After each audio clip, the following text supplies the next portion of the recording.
10C, has to be single family development.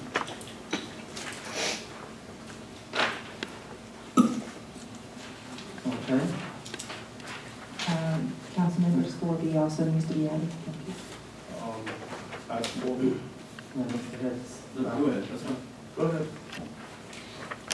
Item 4B, new business recognition, Stalls Medical Inc. and Adoptive Van Inc.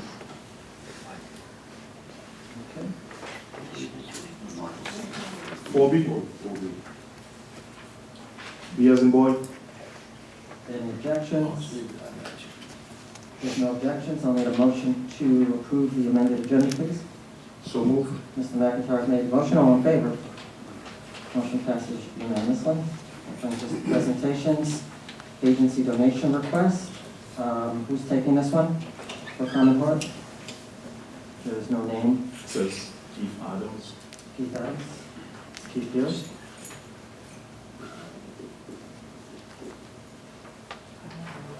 Council, do you want to proceed, or and somebody take it, or do you want to table it? Can we table it?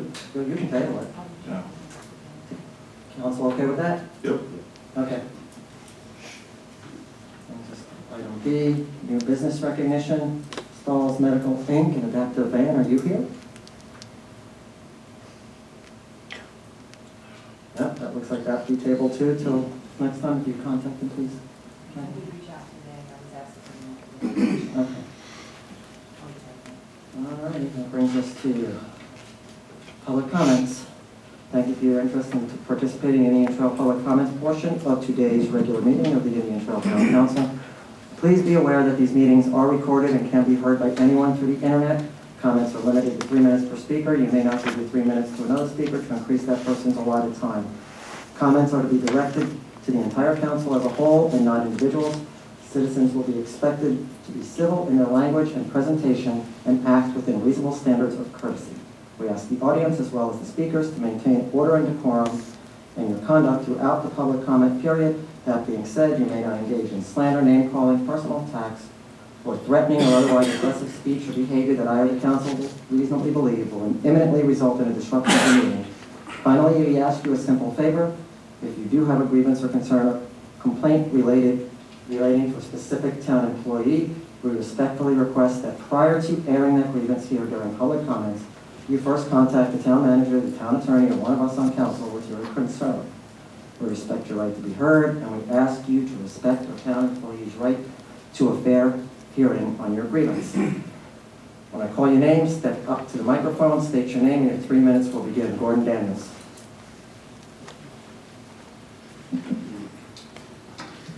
Good day, Council. Thank you for taking my appearance.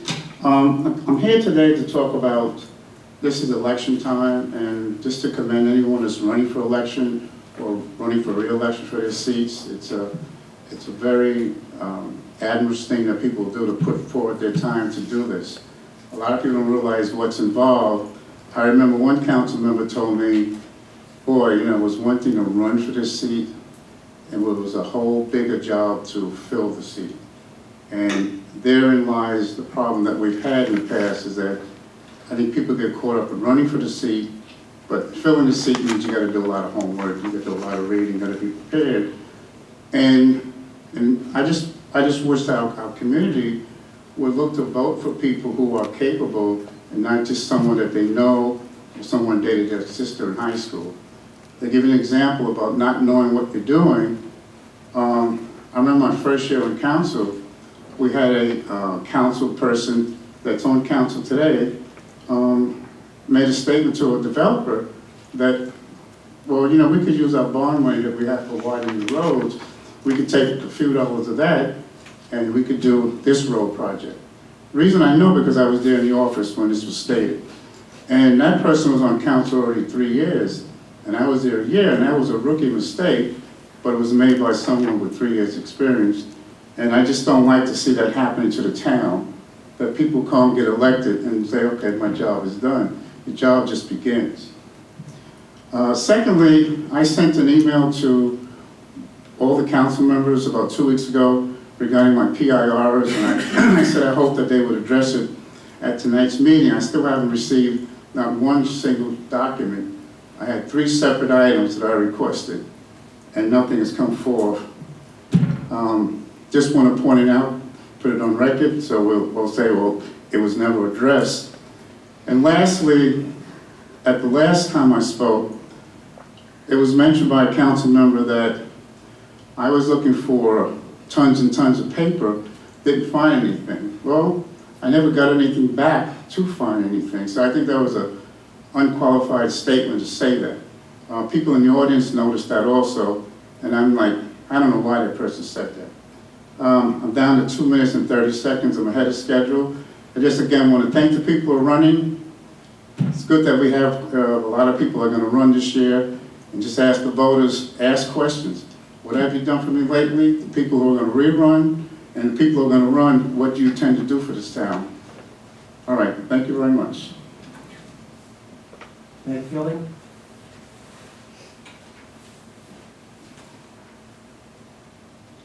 Meg Fielding, 1011 Council Fire Circle, Indian Trail. Actually, I do have an election question. I am looking to see who is running for the various spots on council and for the mayor. I noticed that Mr. Falconberry is running for mayor, and Mrs. Falconberry is running for a seat on the council.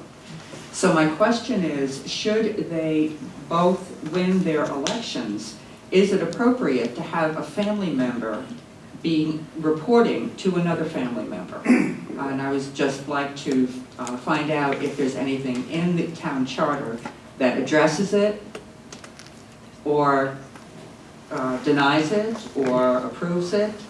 But I think that if we're looking for transparency and ethical behavior, I think it's something that we need to consider. Thank you. Jim White?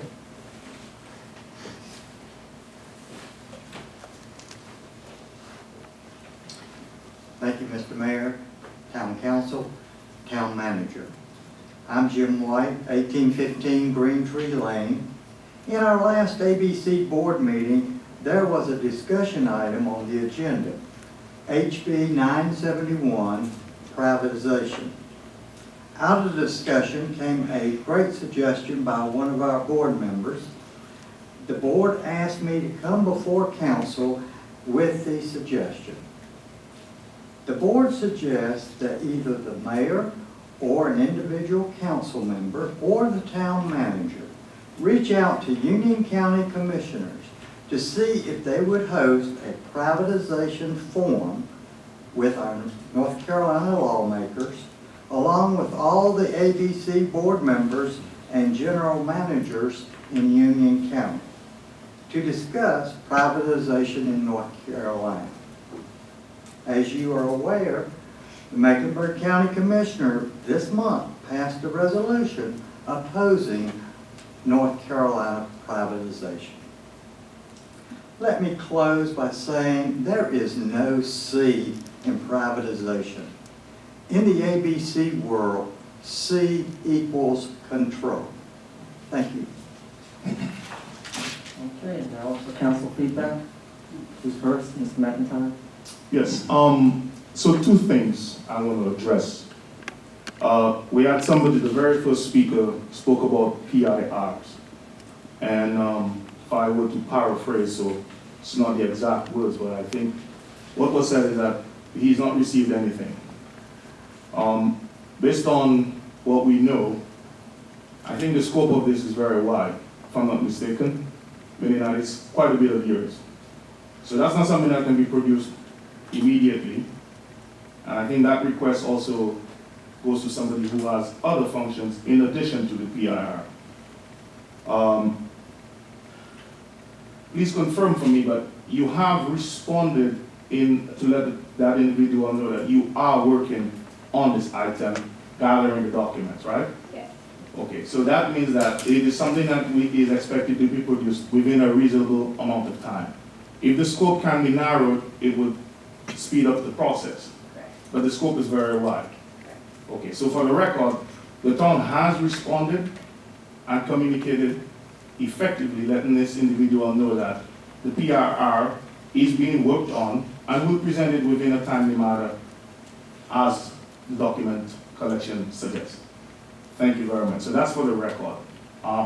Secondly, Karen, in regards to Ms. Fielding's statement, I am not an attorney, so I cannot take a pass at that question, but if you can probably enlighten us. I have an idea, but it's better to come from the attorney who could probably tell us exactly where this stands. Right, there would be no restriction on anybody, family members serving on, in elected roles here at Town Hall. The council members do not report to the mayor, so there's no reporting. They report, every elected official reports to the people, and there would be no prohibition against family members serving on the same elected board. Ms. Fielding, just for the record, I am running for, so I just wanted you to know that. Thank you. That's all I have, Mr. Mayor. And to expand on Karen, the state has no laws for that either. That is entirely up to each individual municipality. Okay, thank you. I want to make a comment real quick on one. It was mentioned about using road widening money to move to a different thing. Let's complete that sentence factually, since we're all being transparent. There were two separate road bonds, one to widen Monroe Road and one general road bond to be used for general road work. And that was the bond being referred to by, gee, I wonder which council members being here for three years at that time. So let's just tell the truth instead of omitting things. Did you have something to say, Mayor Pro Tem? Beg pardon? Did you have your hand up? Oh, yeah, are you I'm done. I'm sorry.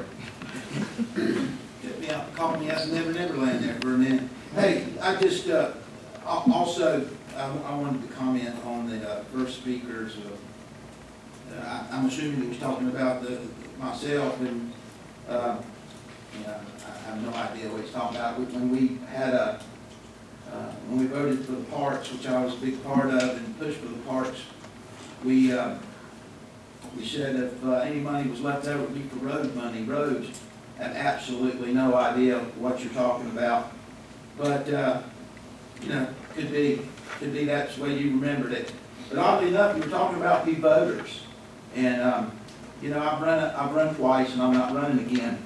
But both times I ran, I had more votes than anybody, and I'm not bragging. But you ran, and the second time you ran, you got the least votes of anybody. So I'm just saying, you're talking about the voters have a way to see. Maybe they went by job performance, and if they did, thumbs up to myself, and I agree with them 100%. So that's all I got to say. Mr. Cohn, I do recall the discussion about the roads, and it was the general road money, what was brought up. If we ran out of money for parks, what would we do by roads? And you asked the question if the general road money bond could be used. And it was said, and at the time it was yes. It's actually unimportant. I know it's unimportant to you, but yeah, it was a question that was asked. Somebody said 5 or 6 years ago, it's very important how he remembers it. That's fine. Oh, But, we'll move on. And Ms. Fielding, I do understand what you're saying, and obviously you can't, it's okay to do that. It's perception. And oddly enough, and you're shaking your head, oddly enough, this very same people talk about perception and a lot of things. They talk about perception of people being on boards and other things, and it's all perception, except when it's pertaining to themselves, and then it's not perception. So, anyway, that's my comment.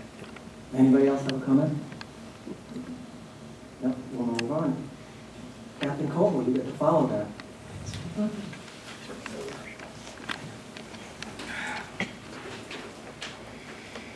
All right, a couple of things real quick, because I know we're gonna be out here before dark. Maybe that's hoping. So just as a recap, on Monday, August 19th at 3:20 in the morning, we had a resident reported that he had been robbed at gunpoint outside his house. He had met a female a couple of days earlier than that and had been communicating with her on social media and by text, and she was gonna come over and pay him a visit. She forgot to tell him that she was bringing 3 other guys with him, and they wanted all his stuff. So they robbed him when he went outside to meet her. So don't go outside and meet any new acquaintances at 3:20 in the morning. We've got some warrants out on one of them that we've identified, and hopefully we're going to be able to get the other couple of folks involved in that identified. But Detective Blythe has been assigned that case and making good progress on it. So I had a brief conversation with the mayor prior to the meeting, and I know that he's gotten some correspondence about it. So this next item is just mainly as a FYI, just as a heads up in case you hear anything.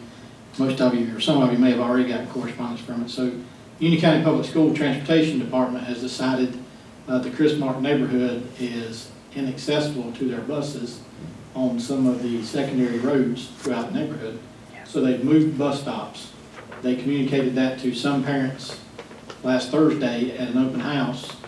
Some parents found out about it yesterday morning whenever they didn't sit a bus in line and had to carry their kids to school. Long and short, there are some people that are being asked to have their children walk across the neighborhood and uphill both ways and everything else over there. But at the end of the day, there's a lot of concern from the parents. We've been barraged with emails saying that the reason why the school bus garage made this, or transportation department made this change, was because the town and the sheriff's office refused to do anything about the parking over there. So I say all that to bring you guys back to March, February, beginning of the year, whenever we stood up and we talked, and we had a lot of residents from Christmark come in. Deputy Kennery has wore out about 3 pairs of shoes over there this spring working on parking. I was just finally reading an email from a lady who sent to the school board to say, hey, I live over here and I've seen the deputies over here, and the roads are in a lot better shape than what they were. I do know that the neighborhood is a prime example of what you guys hear me jump up and down in certain areas. The older section behind their pool, the Tiger Eye area, if you go into Christmark, first section over there, it's really tight. So it's what you guys always hear me, and what the planning department hates me for, is I always stand up and say, don't ever build this again. Don't ever let this get built again, because this is not fostering a good living community. Here's a good example why now. We've got a whole big drama mess going on, and unfortunately, these people have cars and they have homes and they have visitors at times, so they've got to have somewhere to park. They have landscapers that come to mow the grass and things, but the end result is that we're in a lot better shape over there than what we were. There's not been any houses added on in the front section to where they're complaining about. So my question that I posed as of yesterday, and I'm still waiting on an answer back, something has changed. It wasn't the neighborhood. That section of the neighborhood has been built, and people have owned cars that own those houses. I'm thinking that we may have a new driver. We may have a driver that's not experienced with driving in tight conditions or neighborhoods or whatever else. So we're committed to working on that.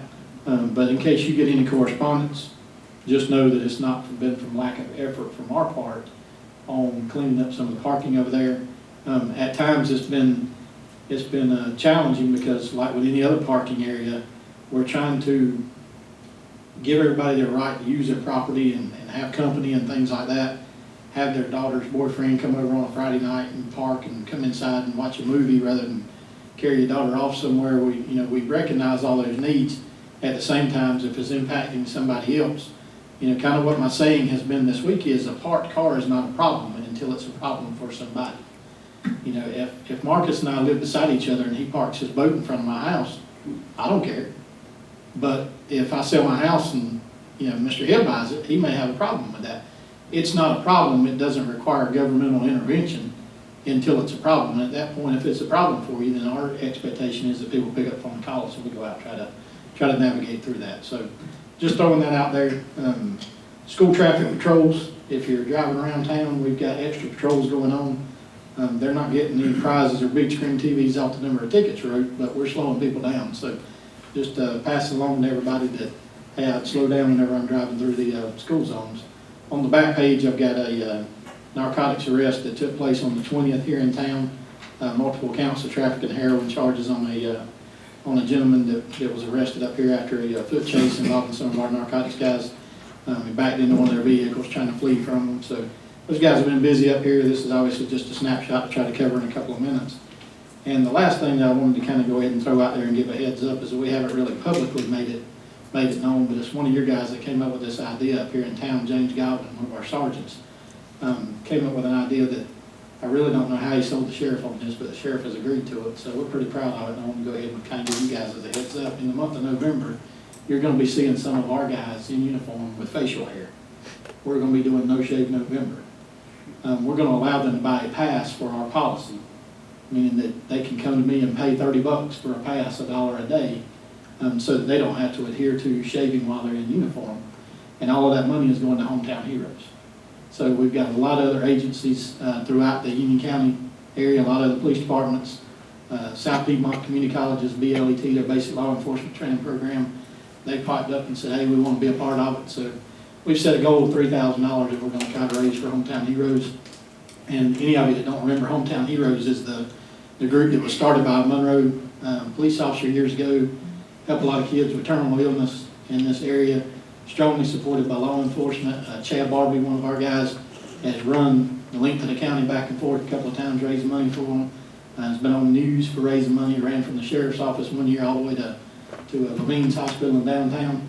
That would have been a 2-week camping trip for me, and he did it in about 4 hours. So Chad's raised, he's wore a lot of shoes, raising a lot of money for him. James and I decided that we couldn't run, so we wanted to do something else, and we can grow beards. So the sheriff's all about Hometown Heroes, so just to kind of throw that out there, you guys are going to see some of our guys with some groomed facial hair during the month of November. So thank you, guys. I have a question for you, Yes, sir. if you don't mind, Mr. Mayor. So I would like to contribute to that. Do I have to give you $30 if I want to do that? That's how it works? I'll even give you a receipt so that you know where the money's going.